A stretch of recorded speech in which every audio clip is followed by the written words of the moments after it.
Michael, welcome to my podcast. You are officially episode number 2.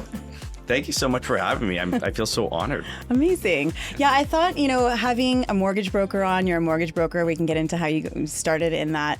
But I just feel like sometimes there's a lot of misconceptions around mortgages in general, but definitely around mortgage brokers.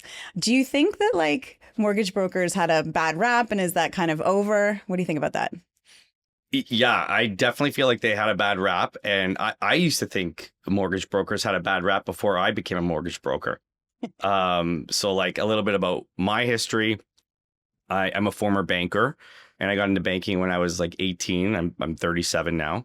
So doing mortgages I was probably about 21 or 22 when I started doing mortgages. And so I'd heard about mortgage brokers, and they charge fees and they do shady things. And then closer to my last few years in the bank, when I was okay, I think I'm over the banking world.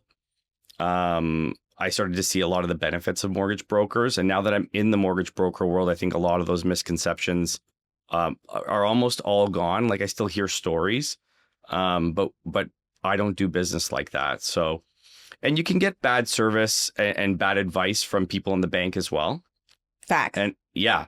And really, it comes down to who you're working with. So yeah. If you get bad advice, I think that's where you can get financially ruined if you're a client. Mm-hmm. And so that can happen anywhere. Fair. And I would also say, too, and this is something that I tell people, is that, a mortgage broker deals with all of the A banks that you would deal with, as well as B lenders, which we can talk a little bit about the difference of that. And they're going to look out for your best interest and find the best mortgage for you specifically in your situation. Whereas if you walk into CIBC, they're not going to sell you RBC's mortgage or RBC's product, even if it might be better for you, right? So and they're oh, that makes sense, right? So that I think is also something that people don't realize. Yeah, they don't realize that. And it's true. And they can't sell other banks' products. Of course.